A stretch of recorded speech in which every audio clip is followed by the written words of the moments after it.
internal nasabnya, ini dari eksternal.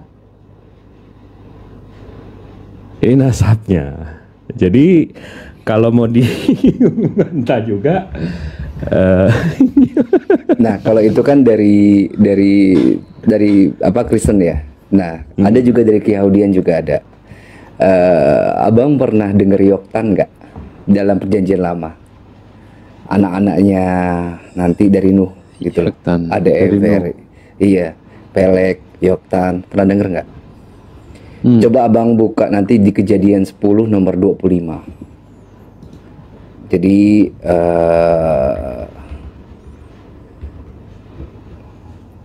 di kejadian 10 nomor 25 nanti aku buka dari ini ya bang ya, dari sumber keyahudiannya.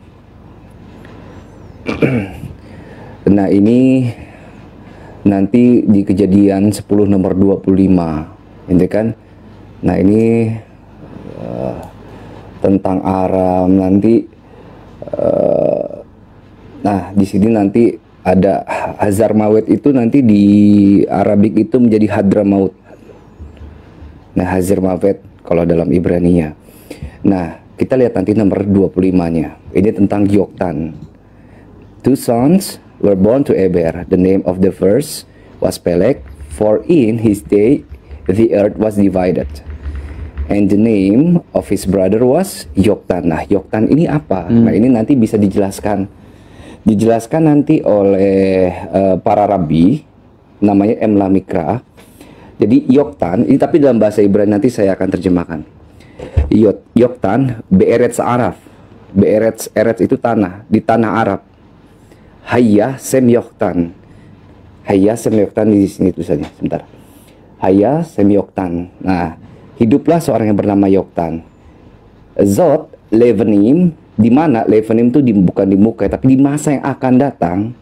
Gam Kodam, dari keturunannya, dari dialah Nebuat Muhammad, hadir atau datangnya Muhammad. Nah, ini coba saya translate ya. Cuma kalau Google Translate-nya dia memang apa ya? Memang agak sedikit ngacak dia. Nah ini akan berkurang di tanah Arab, ada tempat yang menguranginya, maksudnya Yoktan ini ke wajah, maksudnya di masa yang akan datang. Nah ini akan menubuatkan Muhammad. Nah ini sumbernya itu dari Sefaria. Ini bukan sumbernya bukan sumbernya orang-orang itu, orang-orang kita gitu, enggak. Nah itu dari Bang Jibril tadi sudah, dari itu kita juga sudah bawa. Sangat lucu ketika nanti dari teman-teman itu menyaksikan keturunan dari Muhammad gitu. Ini keturunan orang dari siapa ini? Tiba-tiba Muhammad ini ada gitu. Ya. Itu sih Bang Rostrum.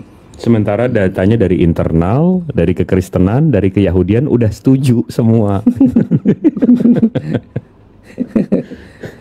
Nah, ini loh, ini mesti diluruskan ini untuk kurikulum STT itu perlu direvisi itu.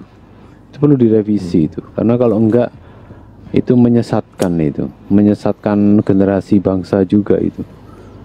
Karena mungkin karena dasarnya itu kan kita ada buah bang, ada buah, ada pohon, ada akar ya kan. Buahnya kan itu tuh ajarannya kayak gitu. Pohonnya kan tadi yang saya tunjukin, pohonnya tuh ini. Digedein yoga punya Bang Jibril. Aku belum bisa gede kecilin. Pohonnya tuh ini.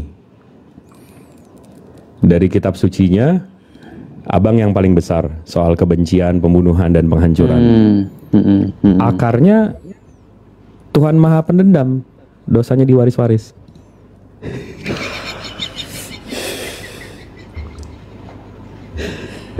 Kita bisa setuju gak di sini? Iya.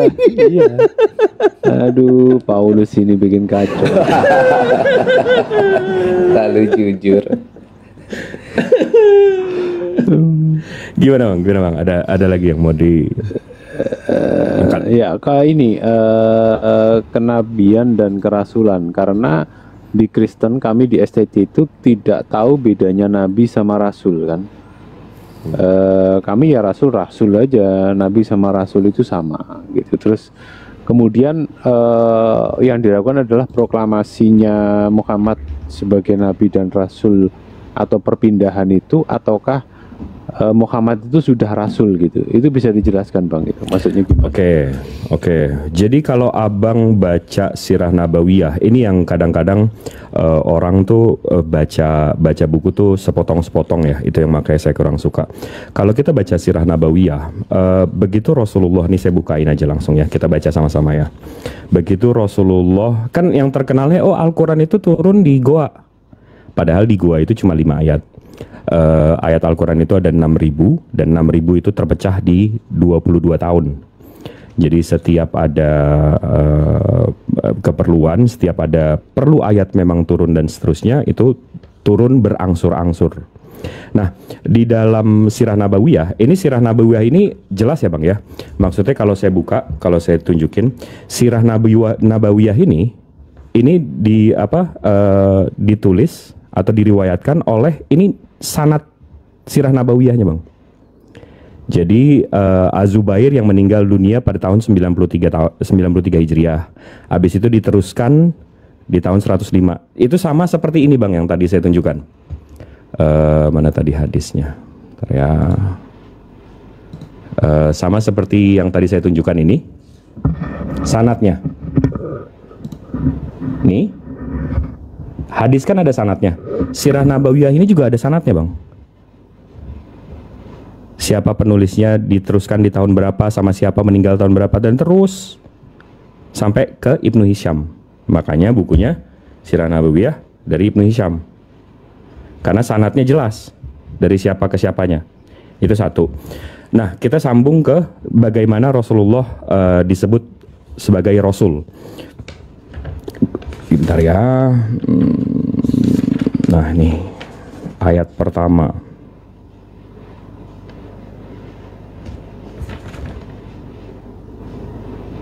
Enggak lah teman-teman, ini ada yang typing, saya belajar nanti diplesetkan ke enggak lah. Saya enggak. Enggak apa-apa. Saya malah minta klarifikasi kok. Enggak apa-apa Bang. Maksudnya kalau pengetahuan saya masih kurang kuat, berarti saya goyang begitu Abang pertanyakan. Tapi kalau yang saya jelaskan, kalau saya udah mantep kan Abang mau pertanyakan dari sisi manapun saya bisa jelaskan. Bentar ya.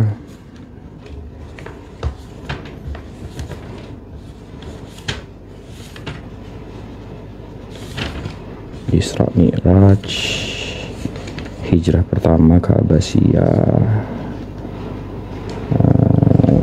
Pertama kali Ali bin Abi Thalib pertama yang masuk Islam. Permulaan Allah mewajibkan sholat. Ini halaman 201. Nah nih, saya udah saya udah bolak-balik baca ini Bang. Jadi Bang Jibril siap. itu Ibnu Hisham ya? Iya, Ibnu Hisham. Nah itu ada lagi, itu ringkasan dari kitab sirahnya Ibnu Ishaq yang lengkap dengan sanadnya. Nah di sini nih, ini Bang, ini yang Abang selalu dengar nih. Datanglah malaikat Jibril dengan membawa perintah Allah Ta'ala. Rasulullah SAW bersabda, Jibril datang kepadaku pada saat aku tidur dan membawa secakrik kain dan di dalamnya terdapat tulisan. Malaikat Jibril berkata, bacalah. Ini disuruh Iqra kan. Ini yang biasanya Abang tahu kan. Ya kan, ceritanya sampai sini. Nah, kadang-kadang orang cuma baca dan menjelaskan sampai sini Bang. Nah, tapi kalau Abang baca lagi bawahnya, kemudian aku, ini Nabi Muhammad ya, aku keluar dari gua Hiro. Ketika aku berada di tengah-tengah gunung, tiba-tiba aku mendengar suara dari langit. Hai Muhammad, engkau utusan Allah. Berarti engkau Rasul. Utusan ini Rasul ya. Engkau adalah Rasul Allah dan aku adalah Jibril. Kan banyak yang bilang, kita tahu dari mana malaikat yang datang ke Nabi itu Jibril. Mungkin iblis. Enggak. Setelah Rasulullah keluar dari gua Hiro, ini kata Jibril, hai Muhammad, engkau Rasul Allah dan aku adalah Jibril. Aku hadapkan kepalaku ke langit. Saat itu kulihat Jibril menjelma seperti orang laki-laki yang membentangkan kedua lututnya ke ufuk langit. Jibril berkata lagi, "Hai Muhammad, engkau utusan Allah, engkau adalah Rasulullah, dan aku adalah Jibril." Aku berdiri untuk melihatnya. Tanpa maju dan mundur, aku arahkan pandanganku kepadanya di ufuk langit, dan aku tidak melihat arah manapun, melainkan aku melihat dia berada di sana. Jadi besarnya malaikat Jibril, Bang, begitu Rasulullah ngelihat ke langit, sayapnya itu dari ujung ufuk ke ujung ufuk, Bang. Jadi Jibril ini menutupi langit saking besarnya dia. Dan Jibril di situ langsung menyatakan bahwa engkaulah Rasul Allah. Jadi di hari pertama, di tanggal 17 Ramadan tahun 610, di hari pertamanya itu Rasulullah sudah disebut Rasul Allah. Jadi kalau abang mempertanyakan bedanya Nabi sama Rasul apa sih? Kalau Nabi itu dia menerima wahyu, tapi nggak mesti menyampaikan risalahnya. Jadi kalau Nabi itu cuma menerima wahyu. Kami mengimani kalau jumlah Nabi itu ada 124.000. Jadi ada nabi-nabi yang menerima wahyu untuk dirinya sendiri. Tapi kalau Rasul itu mesti menyampaikan risalahnya. Rasul itu ada 315. Tapi yang wajib kami ketahui dan segala macam itu ada 25.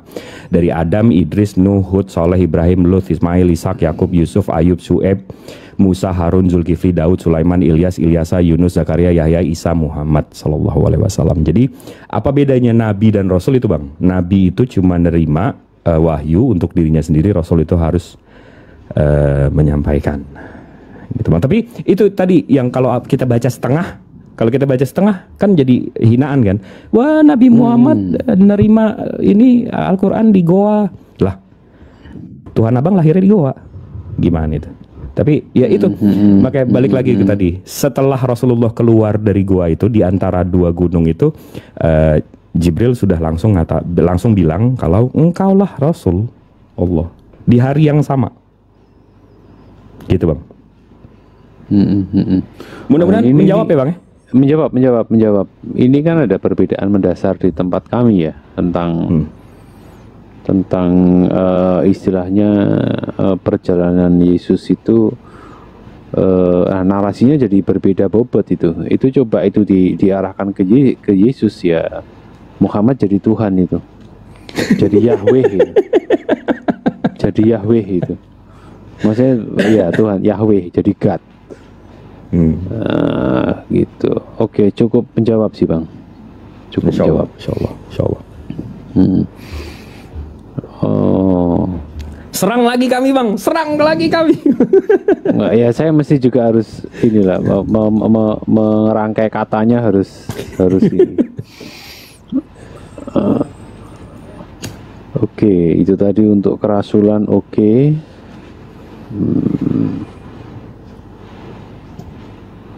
Oke, nah tentang pernikahan dengan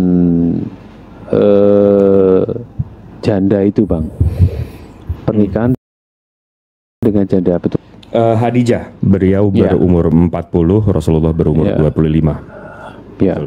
Nah, itu di materi kami itu bahwa yang membuat siapa itu Nabi Muhammad ini menjadi pintar dan terpelajar itu karena Khadijah gitu loh.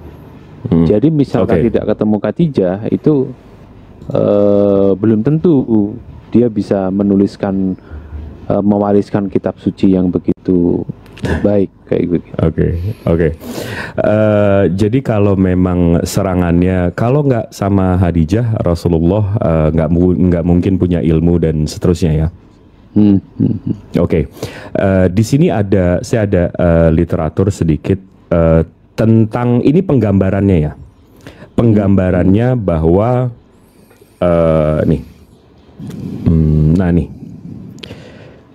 kitab-kitab sejarah Nabi mencatat bahwa yang meminang Hadijah Khadijah adalah paman Muhammad yang bernama Hamzah bin Abdul Muthalib. Lalu yang menikahkan Muhammad dengan Khadijah adalah paman Khadijah yang bernama Amru bin Asad. Sedangkan yang memberikan khutbah nikah adalah Abu Talib, paman Muhammad. Maharnya pun bukan Alkitab. Jadi kan selalu ada fitnahan namanya? Iya. Paham apa? Maharnya bukan Alkitab, tapi 20 ekor unta. Ini ada Sirah Nabawiyah Ibnu Hisham juz 1 halaman 201. Nah, jadi waktu Berarti Rasulullah bukan kitab Injil ya? Bukan. Nah, jadi waktu Rasulullah menikahi Khadijah, itu emas kawinnya, Bang, maharnya itu 20 unta. Kalau sekarang, kalau zaman dulu inflasinya sekitar satu unta itu 18 juta. 18 juta, 20 juta lah. 20 juta kali 2 berarti maharnya itu kurang lebih hampir 400 juta, Bang. Jadi Rasulullah sebelum menikahi Khadijah, maharnya 400 juta, Bang. Perkiraannya. Jadi Rasulullah secara finance, secara ilmu, secara businessman, itu, Bang, siapa, Bang, di zaman ini yang ngasih emas ini ini 400 juta 1400 tahun yang lalu ya. Kalau inflasinya sekarang mungkin di sekitar 14 miliar. Jadi siapa, Bang, kira-kira yang zaman sekarang mas kawin maharnya 14 miliar, Bang? Kira-kira si laki-laki yang mendompleng perempuan atau gimana tuh, Bang? Coba dari logiknya aja, dari logikanya aja. Iya. Oh, ini terjawab ini.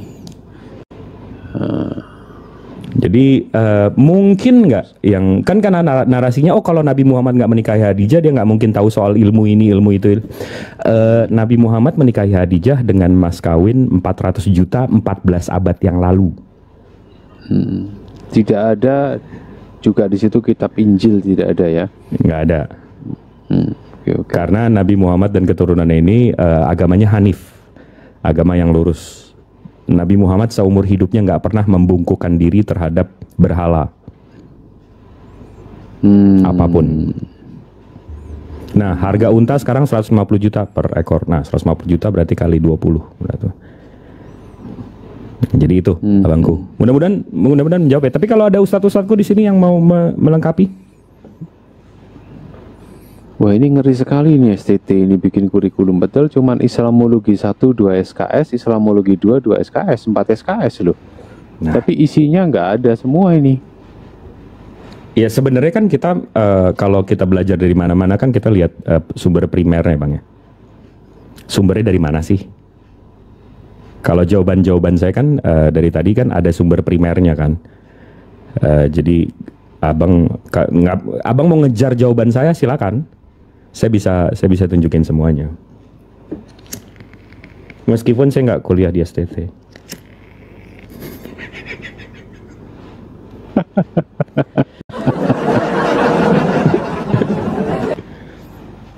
Gimana, Bang? Ada lagi yang mau di...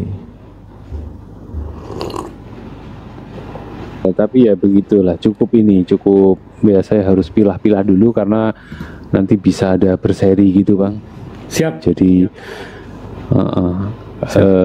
menurut saya yang krusial ya itu sih, karena itu terlalu menyerang ya, lebih baik itu personal maupun secara syiar gitu lah.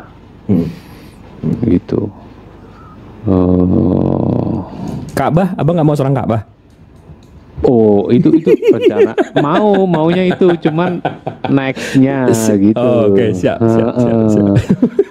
Cuman ya kalau mau ya itu juga ada, ada bahwa umat Islam itu menyembah berhala gitu loh. Nah, itu. Kalau abang mau menjelaskan, jadi di STT itu Islamologi 2 menjelaskan tentang Ka'bah. Jadi Ka'bah itu adalah berhala-berhala, salah satu berhala pada masa itu, dan kemudian Muhammad meniru dengan membangun sebuah berhala untuk beribadah gitu. Nah, kalau abang mungkin punya literasi yang bisa membantah itu, Ya saya bersyukur ini gitu bisa dapat klarifikasi gitu. Oke. Abang tahu Second Temple nggak, Bang? Ya. Second Temple ini kalau kita Google Second Temple ini Yahudi punya yang namanya Bait El. Ini Bait El-nya, mereka biasanya melakukan kurban di sini. Nah, makanya kalau abang di Bible di sini ada yang jualan Yesus acak-acak, betul nggak? Nggak boleh lo ini jualan di sini, betul nggak? Acak-acak nih. Tahun 70 ke tahun 80 ini dihancurkan oleh kaum Romawi. Akhirnya sisanya ada satu dinding di timurnya. Nah, makanya sekarang kalau saya Google Jews praying, Yahudi berdoa, itu mereka berdoa ke arah dinding ini. Namanya sekarang dinding ratapan. Kenapa? Karena mereka meratapi, karena Second Temple-nya udah nggak ada. Ya. Nah, sekarang kita ke Mekah. Kalau memang tuduhannya kami menyembah ini, Bang, di sini ada namanya kiswah changing. Setiap tahun ini kain kiswah ini dirubah, diganti, Bang. Ini Ka'bahnya diinjek-injek, Bang. Abang pernah nggak, jujur deh, pernah nggak dari 2 miliar Muslim bilang, oh sesembahan kami diinjak-injak? Pernah nggak Abang dengar? Nggak pernah kan? Pernah. Karena 2 miliar Muslim tahu kami ini bukan sesembahan kami, Bang. Ini mau diinjak, mau dihancurkan. Ka'bah ini hancur 4 kali sepanjang sejarah. Kami nggak ada masalah karena tanahnya yang disucikan, bukan bangunannya. Jadi 2 miliar Muslim tahu kalau ini bukan sesembahan kami. Nah, sama seperti ini. Mereka meratapi. Begitu Bait El mereka hancur. Saya yakin kalau Ka'bah ini hancur, umat Muslim juga pasti sedih. Tapi ini bukan Tuhan kami. Ini hanya sebagai arah kiblat. Nah, sekarang yang saya tanya, Bang, kalau dibalikin ya, ini pertanyaan untuk membangun logika. Sekarang kalau saya tanya, Bang, berhala Yesus yang Abang gantung-gantung itu, kalau diinjek-injek seperti ini, kira-kira ada yang marah nggak, Bang? Ya ada. Jadi siapa yang nyembah batu, Bang?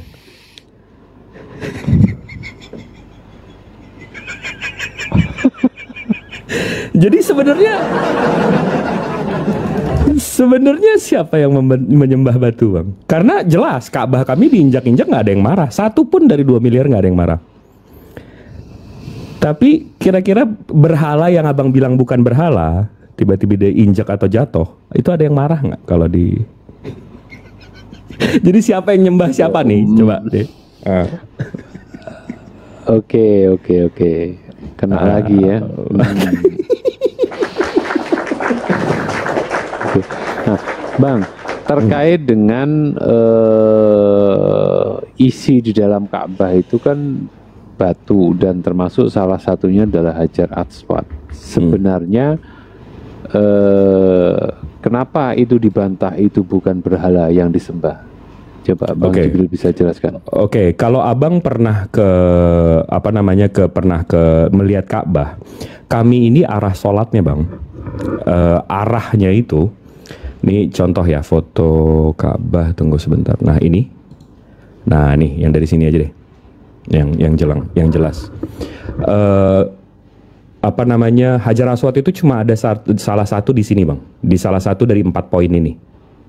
Nah, kami yang sholat di sini, Bang, itu ngarahnya ke Ka'bah, bukan ngarah ke Hajar Aswad. Abang paham nggak? Ini kami yang sholat di sini, yang mengelilingi ini, kita sholatnya ke arah Ka'bahnya, Bang, bukan ke arah Hajar Aswadnya. Jadi kami nggak menyembah ke arah Hajar Aswadnya. Kami mengarahkan diri kami ke Ka'bahnya, bukan ke Hajar Aswadnya. Jadi bukan karena ada Hajar Aswad di sini, habis itu ada kain-kain di sini, ada orang berdiri di sini, kami nyembah orang-orang di sini, bukan. Kami nggak menyembah salah satu sudutnya, kami menyembah ke arah Ka'bahnya. Jadi bukan Hajar Aswadnya yang kami sembah. Dan saya yakin ada beberapa Muslim nih dari 1.400 yang mendengar. Saya yakin udah pernah, pasti ada yang pernah umroh dan nggak dapat nyentuh Hajar Aswad. Termasuk saya belum pernah menyentuh Hajar Aswad. Dan itu bukan perintah. Itu cuma hal yang dilakukan Rasulullah yang ditiru oleh Muslim. Saking sayangnya, saking cintanya kami terhadap Rasulullah. Jadi kami ya mencoba semaksimal mungkin untuk meniru beliau. Apakah diperintahkan? Enggak, kita nggak diperintahkan. Gitu abangku. Berhala yang dibangun atau tersisa di zaman sebelum Muhammad itu bukan ya? Oke, kalau mau ke sana, ini saya buka lagi datanya bang. Loh, kameranya. Ini saya buka lagi datanya. Nabi Ibrahim punya anak 3. Yang kita tahu 2, yang paling penting 2 lah. Nabi Ibrahim punya Nabi Ismail, punya Ishak. Nabi Ibrahim itu mewariskan Ka'bah terhadap Nabi Ismail. Ya. Habis itu Nabi Ibrahim juga mewariskan Ishak, Bait El. Dan kalau kita buka datanya, ini sama-sama ini ya. Kalau saya buka kitab fikih mereka, ini dari Sefaria, Misnah Sukah 4 nomor 5. Di sini dibilang, setiap hari mereka mengelilingi altar. Ini Ishak ya bang ya. Setiap hari mereka mengelilingi altar 1 kali dan berdoa, Tuhan tolong selamatkan kami, Tuhan tolong berikan kami keberhasilan. Merujuk kepada Mazmur 118:25. Rabi Yehuda mengatakan bahwa mereka akan berkata, Anifaho, tolong selamatkan kami. Pada hari itu, hari ke-7 Sukot, mereka akan mengelilingi altar 7 kali. Jadi orang Yahudi bang, waktu mereka masih punya yang namanya Bait El, mereka disuruh tawaf 7 kali. Sama seperti Islam, kami tawaf 7 kali. Ini ciri-ciri turunan dari ajaran Ibrahim ke Ismail, Ibrahim ke Ishak. Nah, Ibrahim ke Ismail karena nasabnya banyak. Nah, di sini kami diganggu oleh kaum pagan-pagan Quraisy. Disinilah masuk orang-orang seperti si botak yang mencoba memasukkan ajaran-ajaran pagan ke sini, yang nyembah makhluk, nyembah anak-anak Tuhan. Akhirnya Rasulullah mengeluruskan lagi. Jadi kalau abang bilang itu sisa dari pagan, terbalik bang. Jadi ajaran Nabi Ismail yang dikotori oleh pagan, habis itu Rasulullah bersihkan. Dari mana kita bisa tahu? Kita tinggal ngecek saudaranya Ishak. Saudaranya Ishak gimana? Tawaf nggak? Disuruh mencuci diri nggak? Disuruh wudhu nggak begitu masuk mihrab, begitu masuk Bait El? Sama seperti kami. Nah, tapi kalau ini dia bang, yang lucunya nih bang, ini Nabi Ibrahim diajalin Ismail punya Ka'bah. Liturgi, bukan liturgi ya. Syarat-syarat ibadahnya jelas. Yahudi juga syarat-syaratnya jelas. Kiblat dan tawafnya. Nah, abang yang ngaku-ngaku Samawi ini, kiblat sama tawafnya di mana bang? Vatikan nggak jelas. Nanti kalau abad ke-16 nggak punya. Nah, nggak. Jadi kan itu ciri-ciri turunan Ibrahim kan kayak gitu. Ada apa namanya, kiblat, ada tawaf. Nah, abang kok ngarahnya ke proyektor bang? Ini agak pusing saya nih. Kalau abang bilang saya nyembah Ka'bah, berarti abang nyembah proyektor.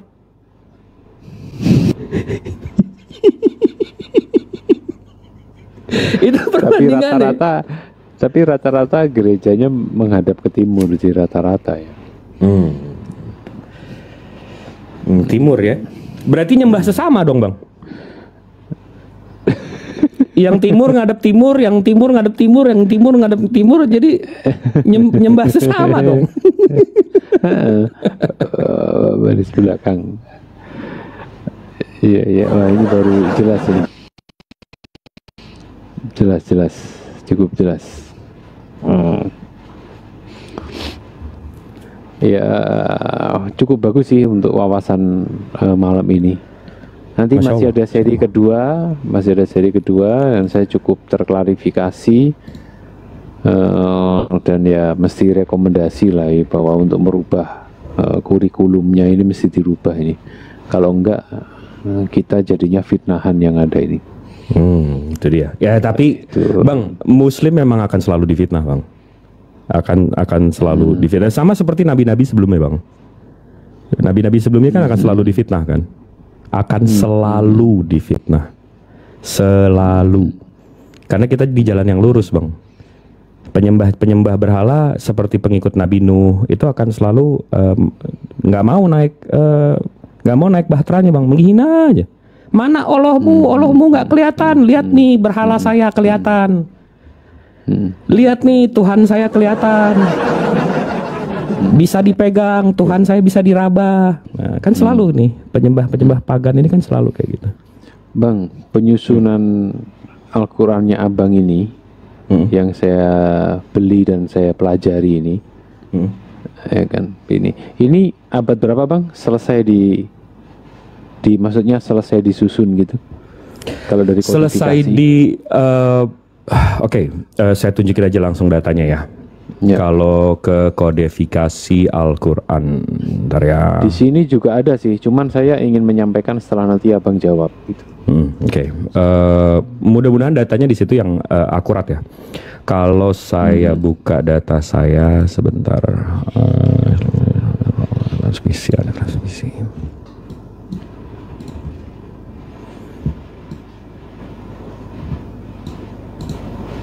Ini data saya disupport oleh langsung data arkeologi. Jadi begitu saya tunjukin ya. Nah itu ya. Tapi itu mungkin summary-nya ya. Kalau saya langsung ke angka-angkanya yang jelas, Bang. Di sini ada timeline, Bang. Saya buat ini catatan pribadi saya, nanti saya konfirmasi langsung dari sumber ininya ya. Di sini timelinenya, Rasulullah lahir di tahun 571. Dia menerima wahyu pertama 17 Ramadan tahun 610. Habis itu dia meninggal di 632 tahun pagan. Nah, di sini kita bisa ngelihat kalau manuskrip Al-Quran. Ini kalau saya buka dari islamicawareness.org. Di sini ada carbon dating of manuskrip. Jadi kertas Al-Qurannya itu kita carbon dating dan kelihatan tahun berapa itu kertas berasal. Nah, contoh di sini DAM 0127 nomor 1. Carbon dating itu dilihat jadi range tahunnya, Bang. Jadi antara 610 ke 632, nanti yang paling akurat itu yang tengahnya. Manuskrip Al-Quran yang Sana AI yang 2701 ini kita bisa lihat, ini tulisannya, ini lebih dari setengah Al-Quran. Ini mid first century of Hijrah, abad pertengahan awal Hijrah. Berarti, dan di sini udah jelas halaman berapa, surat berapa, sampai ayat berapa, dan seterusnya. Ini lebih dari setengah Al-Quran. Nah ini kalau kita lihat radiocarbon datingnya, ini 95% probability of belongings to the period between 578 ke 669. 578 669 kalau kita pakai gaya tadi, di sini 578 ke 669, berarti setengahnya ini yang akurat. Berarti ini bisa dianggap ditulis 95% di tahun 623. Jadi Al-Qurannya sendiri itu sudah dikodifikasi, sudah lengkap lebih dari setengah, itu di tahun 623. Nah, jadi ada beberapa catatan-catatan sahabat itu dicatat waktu Rasulullahnya masih menerima wahyu.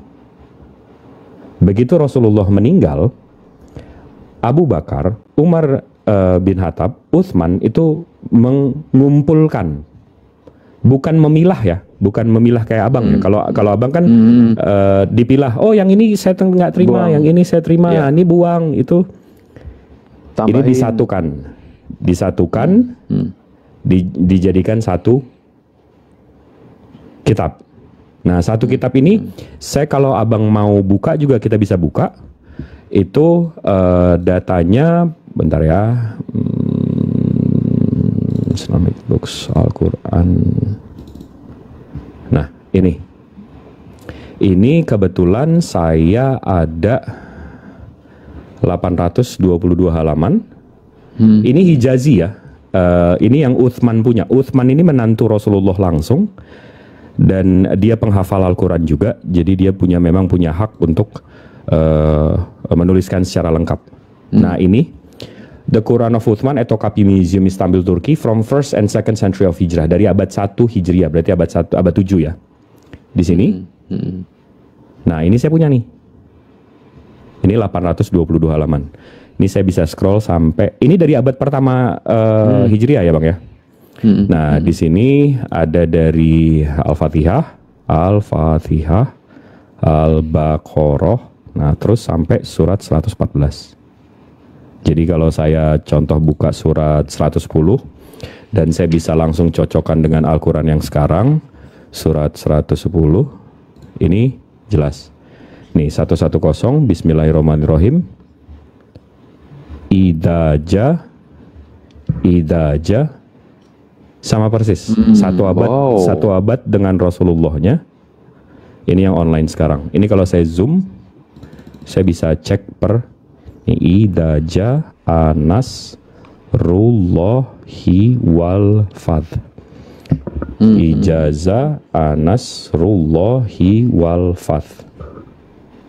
Ini saya ada 822 halaman dan saya bisa cek. Ini yang Utsman langsung, menantu langsung. Nah, jadi kalau pertanyaan abang, ini kapan dikumpulin? Kita ada semua catatan sahabat-sahabatnya waktu Rasulullahnya masih menerima wahyunya. Habis itu dikumpulkan oleh sahabat-sahabatnya. Dan ini bukan beda zaman kayak ini ya bang ya, bukan beda zaman kayak Yesus sama Paulus ya. Abu Bakar ini, Utsman ini menantunya Rasulullah. Jadi ini sejaman. Jadi bukan beda zaman. Yang mengumpulkan ayat-ayat ini ya menantunya langsung. Bukan beda zaman, bukan beda negara ya. Bukan beda zaman, bukan beda negara. Bukan beda bahasa juga. Saya menyerahkan diri duluan ya, jadi biar nggak kalah kan. Kalau saya menyerahkan diri duluan kan. Enggak, karena gini. Ini abang mesti serap ini. Abang meyakini Bible abang di abad keempat dengan bahasa Yunani, itu sama aja saya mengimani Al-Quran di abad 11 dengan bahasa Mandarin. Sementara sementara Rasulullahnya bahasa Arab. Kok tiba-tiba Al-Qurannya di abad 11 bahasa Mandarin? Sementara abang bisa tuh. Yesusnya bahasa Aramaik abad 1, kok tiba-tiba bahasa Yunani abad keempat? Itu kan kita heran. Kok bisa gitu loh. Tapi ya gimana lagi. Abang percaya sama marbot gereja kan susah juga. Ini dong. Saya itu mau cerita ya. Jadi gini, dulu itu saya itu mengira itu bahwa propaganda Islam terhadap Kristen ini cukup kuat terkait dengan status bahwa noise ya, maaf kalau noise. Enggak aman. Status status Yesus itu saya mengiranya itu ini propaganda teman-teman Muslim yang tanpa dasar, Karena faktor kebencian, yaitu tentang membantah tentang sistem anak Tuhan, sistem dilahirkan dan segala macam ya. Nah ini betul-betul saya bercerita, atau kalau dalam bahasa Kristen Bang Yoga pernah itu bersaksi ya. Saya memberikan kesaksian saya setelah saya membaca buku Al-Quran ini kan 3 bahasa ya. Saya suka 3 bahasa. Jadi bahasa Arab bawahnya bawahnya ada bahasa Inggrisnya. Yang penting ini 3. Ini kelihatan nggak ya? Sebentar, tadi Bang udah tunjukin ya. Tunjukin. Nah, ini mesti kelihatan ini karena 3 bahasa. Oke. Nah, saya itu karena saya nggak ngerti, saya itu membukanya dari kiri ke arah kanan, Bang. Oh ya. Oke. Tibalah saya membaca ini, saya kodifikasi Al-Quran, sejarah Al-Quran. Saya baca terus sampai ini nama-nama surahnya gitu kan, jenisnya. Terus kemudian nah, ada surat-surat kayak kitab-kitab yang ayatnya pendek-pendek. Itu di kiri, sebelah kiri ke kanan ya. Betul, penutup. Itu kok surat pendek-pendek. Nah, tibalah saya kepada Al-Ikhlas gitu. Ini yang membuat saya sangat tersinggung dan sampai sekarang tersentuh sekaligus tersinggung emosional saya. Ini saya bersaksi beneran ini. Jadi ini saya baca ya di sini ya, dengan nama Allah yang Maha Pengasih, Maha Penyayang, katakanlah, ini dalam kurung ada Muhammadnya. Dialah Allah yang Maha Esa, Allah tempat meminta segala sesuatu, Allah tidak beranak dan tidak diperanakkan, dan tidak ada sesuatu yang setara dengan dia. Nah, ini saya baru sadar, berarti selama ini saya mencurigai teman-teman Muslim ini itu nggak ada dasar. Karena makanya saya tanya, itu ditulis abad berapa? Dan ini ternyata ada. Gitu. Terus oke, saya masih ragu-ragu lagi. Terus kemudian saya dikasih tahu sama teman-teman TikTokers juga untuk dibalik. Jadi dari kanan ke kiri. Oke. Saya lupa ayatnya di mana. Itu saya menemukan ada 2 cerita. Satu tentang kelahiran Yesus, kelahiran Isa. Dijelaskan di situ tentang kelahirannya. Dan kemudian di situ juga saya membaca secara nggak sadar karena saya membacanya acak ya kan. Itu berkata begini Bang, intinya itu bahwa Nasrani ini akan berdebat sampai dengan nanti hari kiamat. Ya. Nah, itu dulu tuduhan. Saya merasa itu tuduhan. Nah, kalau ini ditulis pada abad segitu, pada abad ke-6 atau pada abad ke-1 Hijriah, nah itu terbukti sampai sekarang kita berdebat nggak ada habisnya, Bang. Betul. Maha benar Allah dengan segala firman-Nya. Nah, ini saya baru tersentuh ini ya. Saya tersentuh sekali dengan ini. Dan ini saya kalau mau tidur saya baca-baca meskipun acak-acak gitu, saya baca-baca saya ini. Karena apa? Selama ini yang saya curiga dengan teman-teman Muslim, saya menganggap propaganda lah, melakukan serangan iman yang nggak bener lah, segala macem lah. Ternyata ada gitu. Dan tadi Bapak juga mengonfirmasi Abang bahwa itu ditulis pada abad sekian. Nah, sudah bisa menyampaikan bahwa Nasrani itu akan memperdebatkan itu sampai dengan nanti hari kiamat. Pasti. Betul, memang sampai sekarang kita berdebat itu di internal kita belum selesai konsep ketuhanan itu. Karena kalau kita lihat manuskripnya aja Bang ya. Kalau saya buka manuskrip Abang, ini bentar ya. Ini kalau dari mereka, ini makanya Semite Bang. Kalau Semite bahasa Hebrew, mereka bacanya dari kanan ke kiri. Makanya bukunya dari kanan ke kiri. Nah, kalau kita baca Al-Quran juga dari kanan ke kiri. Ini dari kanan ke kiri. Nah, tiba-tiba yang ngaku-ngaku Samawi ini, nah tiba-tiba ini bacanya dari kiri ke kanan. Kan jelas ini bukan Semite Bang. Itu Iya, makanya saya bilang iya. saya mengimani Bible Abang itu dari Nabi Isa sama seperti saya mengimani Al-Quran dari bahasa Mandarin. Alfabetnya beda, cara bacanya beda, keturunannya beda. Betul nggak? Ya, Jadi Semite bang, Semite. Jadi abang yang mungkin nggak biasa dengan Semite, begitu buka Al-Quran kaget loh, kok baca dari kanan ke kiri? Ya kalau abang baca Perjanjian Lama, mestinya dari kanan ke kiri bang. Abang kalau baca Perjanjian Lama bahasa Hebrew, nih contohnya yang tadi Genesis. Ini kan kitab Keluaran bang, kan bacanya dari kanan ke kiri. Betul, itu waktu kuliah dulu saya belajar dari kiri. Al-Quran kan turunan Semite. Bahasa Arab itu kan turunan dari Semite. Jadi bacanya dari kanan ke kiri memang. Ya, kaum pagan-pagan ini aja nih yang bacanya dari kiri ke kanan. Kita ikut-ikut aja, bagaimana? Ya enggak?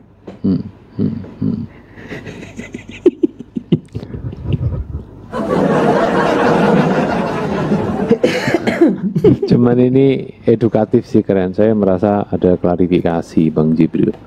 Ini sesi 1 saya anggap cukup karena ada lagi yang nanti lebih berat. Insyaallah. Lebih provokatif ya. Kalau ini nanti kurang provokatif. Tapi nanti Makanya tadi coba. saya bilang, makanya tadi saya pancing, serang saya bang, serang kami, biar kami jelaskan. Ini belum guru saya lagi nih, guru saya nih Bang Moto, Ustadz Dio, belum kalau beliau yang ngomong, waduh.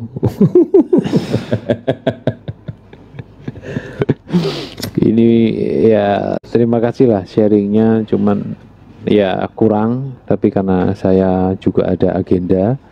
Siap. Jadi harus ada sedikit janjian juga. Ini kita Jadi tanya dulu tidak nih, bisa lama. yoga ini kan mualaf. Gimana yoga? Yoga dari tadi dengerin, gimana menurut pendapat yoga gimana?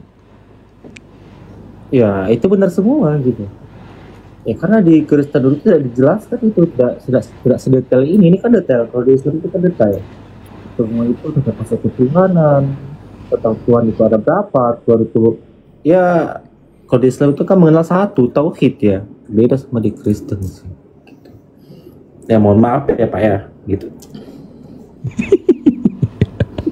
Ini yoga nih masih nggak enakan bang. Dia kalau abang Rosrum tadi bilang mestinya untuk generasi selanjutnya itu kita ngewarisin atau ngasih tahu mereka soal ilmu-ilmu ini, ya termasuk yoga ini. Karena dia yang akan meneruskan pengetahuan yang kita punya sekarang kan. Karena kalau di Muslim kita wajib belajar, wajib beratan. Karena ayat pertamanya aja disuruh Iqra bang. Iya, Ayat kami itu disuruh Iqra, baca. Dan yang ironisnya bang, ini yang kadang-kadang abang nggak tangkep mungkin. Rasulullah pernah bilang umatnya itu buta huruf bang. Ya Allah, umatku ini orang-orang yang buta huruf. Abang tahu nggak itu maksudnya siapa? Maksudnya bukan Muslim bang. Maksudnya itu abang buta huruf nggak terhadap Yunani? Iya, kita kalau nggak belajar buta huruf. Abang buta huruf nggak terhadap Hebrew? Itu kitab abang sendiri loh. Kami tidak mengenal itu. Jadi Iqra bang, Iqra. Jadi abang umatnya Nabi Muhammad yang belum percaya aja. Jadi Iqra bang, baca. Kadang-kadang kami dihina. Oh, umatnya Nabi Muhammad umat buta huruf. Maksudnya lo Bambang.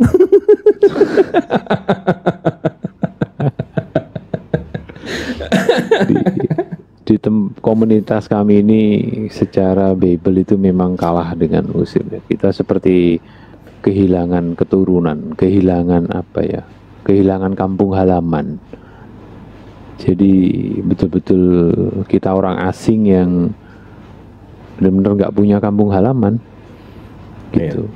Makanya ini deh bang. Ini hal simple nih bang. Ini hal simple nih. Ada yang ngingetin saya di bawah. Abang tahu nggak? Saya bisa Rasulullah ini ummi bang. Umi itu artinya orang yang katanya buta huruf, buta angka, nggak bisa ngitung dan seterusnya.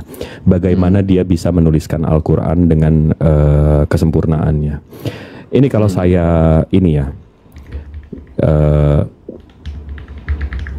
saya tunjukin sama abang. Abang coba abang bantah deh. Ini bang, ini Al-Quran kami nih bang, dari Al-Fatihah sampai surat terakhirnya itu surat ke-114 Anas. Kalau saya buka bang, abang lihat sini deh. Kalau abang lihat, nah kalau kita buka surat terakhir itu ada 6 ayat bang.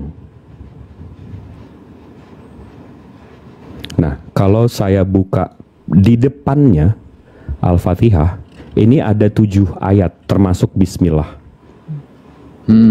Jadi kalau Bismillahnya nggak dihitung, berarti Al-Fatihah itu 6 ayat. Abang tahu nggak cara menghitung luas kamar ini bang? Gimana kita kalau menghitung luas ruangan itu panjang kali lebar, betul nggak? Nah, panjangnya di sini kan berarti jumlah ayat ya, ke bawah nih ya panjangnya. Ini lebarnya, betul nggak? Ini lebarnya, ini panjangnya. Panjang itu rumus semua orang tahu. Nah, lebarnya ini dari Bismillahirrahmanirrahim, saya Google aja nih bang. Bismillahirrahmanirrahim ada berapa huruf? Kalimat Bismillahirrahmanirrahim tulisan Arab terdiri dari 19 huruf. Jadi lebarnya ini 19. Habis itu ke bawahnya itu 6 ayat. Kalau saya buka kalkulator sekarang, 9, ini kita ngitung luas ruangan ya. Iya. 19 kali 6.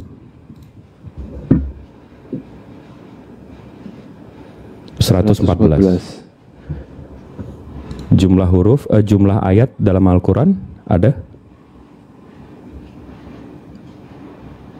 Ya 114 ya. Ya. Ini di tempat saya ada 114 ini. Ya. Jadi sudah dikunci bang. Di sini 6 ayat. Di sini 6 ayat dengan lebarnya 19.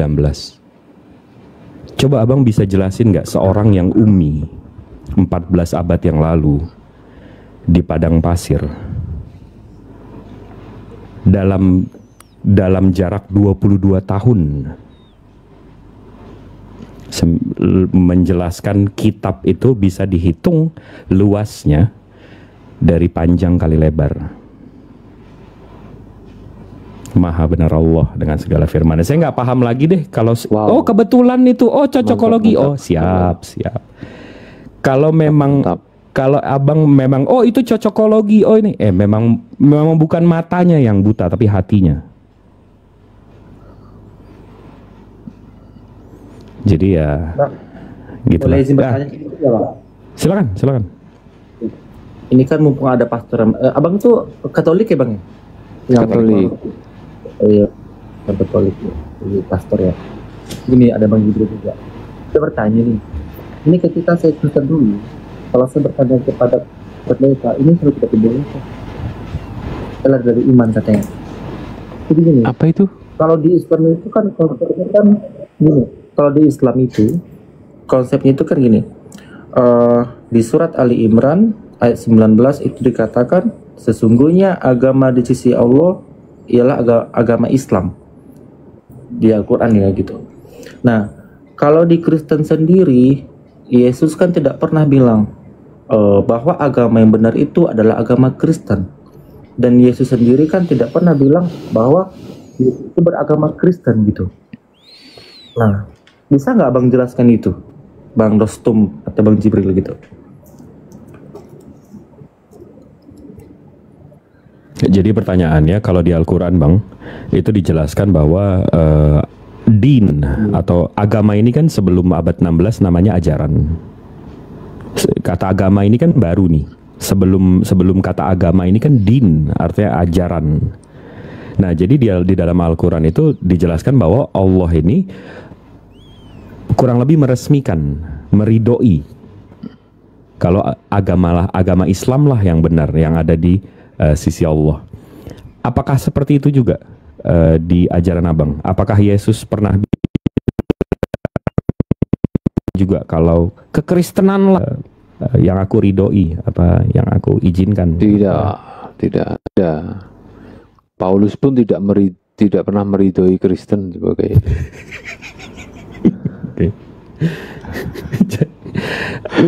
Enggak gini. Sebenarnya enggak, sebenarnya gini. Konsepnya aja sih sebenarnya. Kalau dalam Islam, Bang, itu firman dari Allah, firman dari pencipta langit bumi beserta isinya. Allah ini tahu Al-Quran ini akan menjadi kitab. Seperti di Al-Baqarah ayat 2 disebutkan bahwa kitab Al-Quran tidak ada keraguan padanya, petunjuk bagi mereka yang bertakwa. Itu Allah sendiri udah tahu ini akan menjadi kitab dan ini akan menjadi manual book untuk ciptaannya. Nah, ada nggak nanti ada perjanjian barunya? Nggak tahu dong. Nah gimana itu? Tuhannya sendiri nggak tahu ada nanti kitab sucinya. Saya bingung nih. Itu Bang, coba jelasin Bang. Nggak ada Yesus akan membuat New Testament itu, nggak ada. Nggak, kalau Al-Quran kan jelas nih, Allah nurunin kitab suci, ini akan jadi manual book untuk kalian. Nah kalau abang Tuhannya sendiri nggak tahu itu bakalan jadi kitab suci, terus gimana cara imaninnya Bang? Nah itu dia Bang.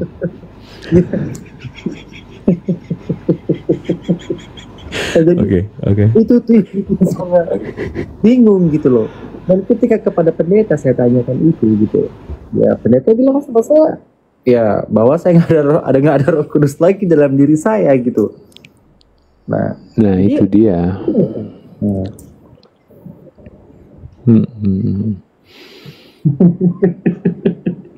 Iya.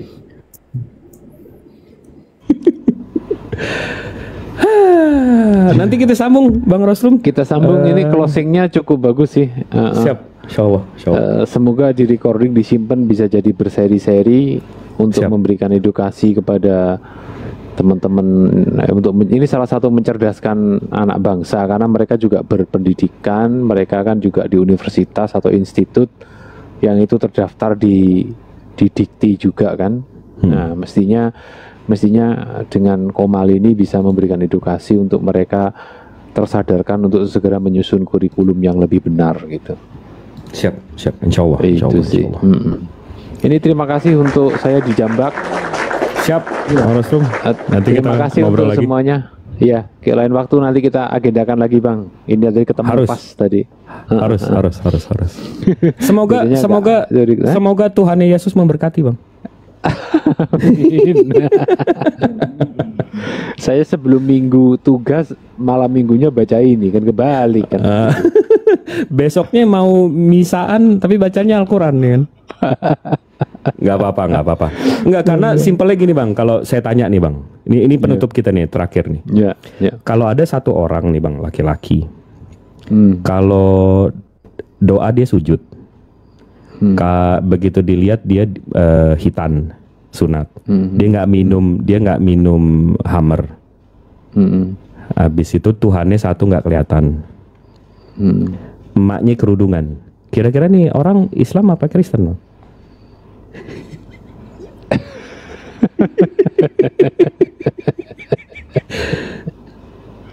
Jadi nggak apa-apa Abang misaan besoknya tapi malam minggunya baca Al-Quran, ya nggak apa-apa, Abang niru Yesus, ya gak?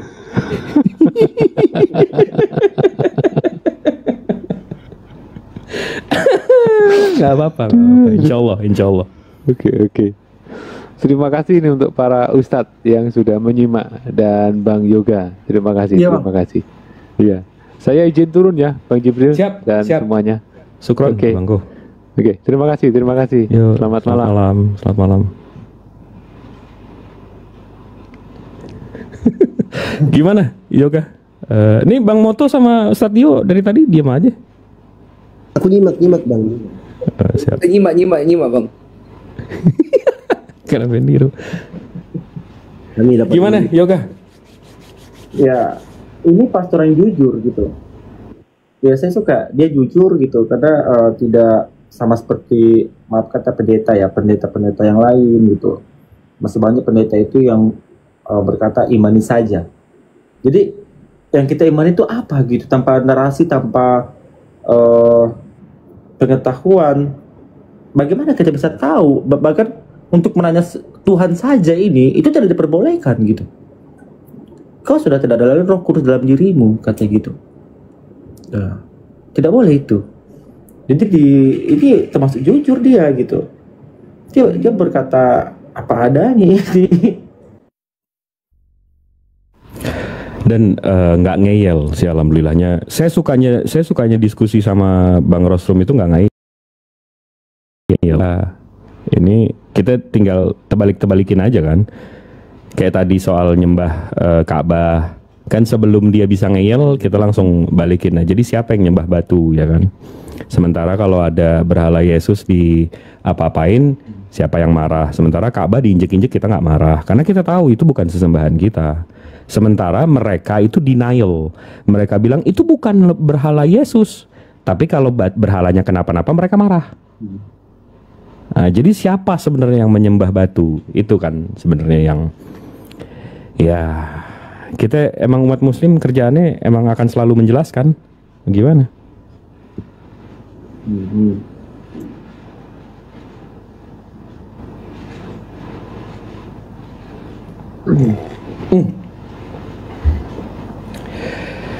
Yoga, masih mau ini? Gue mesti sambung kerjaan.